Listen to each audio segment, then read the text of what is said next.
We are live at the Grand Rapids International Wine, Beer, and Food Show this morning, and right now we are featuring Chef Angus Campbell. What a name for a chef, right? On the food stage, and he is cooking us up a mega mushroom dish. So good morning, Angus. Good morning. Thank you so much for joining us dark and early. We appreciate it. Yeah, nice to see you, Savannah. Yes. So tell me a bit about what you are going to be presenting. I'm presenting some locally even technical difficulty here trying to say. It's okay. We're getting through the morning. Trying to say that we have some beautiful mushrooms here that are grown by Jim Case out at Pebble Creek Farm. We have golden oysters, we have king oysters, black pearl mushrooms, and lion's manes. That's the ones we're featuring at the show over tonight and tomorrow night. And I took one of the king oysters and I just made a little noodle dish for you. So I'm putting this into a mushroom broth, just the way they are. I've just taken the mushroom and sliced it directly into a mushroom broth, and I'm dropping it right in there. And then what I have here, I made a little pasta, and I took the pasta here and I rolled it up and I made it into a little mushroom with two different colored pastas, and the stem is stuffed with a mushroom mousse. That looks amazing. It is. It's really quite nice, and it's not hard to do. So I'm going to just cook these off in my pan and just get the noodle out. I also took a little bit of the, once they've boiled a little tiny bit, they'll become very soft, just like a noodle.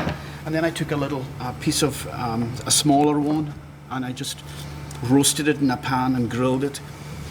So I'm just going to take a little bit of sweet soy sauce onto the bottom of my plate, and a little tiny bit of sriracha. And then I'm going to take a little sesame seed. And I'm going to take my noodle. See, now they've formed a noodle. They've got nice and soft. Directly in a bowl here. Drop my pasta right in there. It smells amazing. So tell me a bit about, your involvement with the show here in Grand Rapids. You've been doing this since the very beginning, 14 years. I mean, tell me about how the show has evolved and how are you feeling to be back this year? It's just so incredibly fantastic to be back in the saddle here. Love it. It's just amazing that we're able to do this. We're very, very fortunate that we're able to get back here.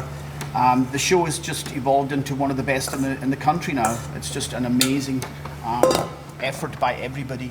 I'm just going to put my pasta in here. Now my pasta's cooked off. It smells amazing. And I mean, you have cooked and traveled everywhere. What would you say is unique about the Grand Rapids show? Just the variety of product that we actually get here. There's so many wines, so many beers, so many fantastic culinary events going on. It's just a beautiful show to be at. Wandering through when your only next decision is what kind of wine you're going to have. Yeah, next, amazing. Which is really wonderful. So people can sample this dish at the show today and tomorrow? We're not doing as many samples as we have been in the past, but we are sampling a little tiny bit from the stage. We're not sampling these dishes particularly, but... You guys, take an up-close look at this dish. How beautiful does that look? Wow. So I love it. Amazing. Well, thank you so much for presenting that. Is there anything else that people should know about the show as far as the food aspect of it? Well, when you come to this stage in particular, we're going to be demonstrating a lot of the items, just like I did for you, but over a longer period of time. So I'll show you how to make that mushroom pasta. We'll show you all the intricate ways of all the little tricks of the trade that we've used to create these dishes. Awesome. Chef Angus, thank you so much. You guys make sure to say hello and stop by the food stage here at the Grand Rapids International Wine, Beer, and Food Festival.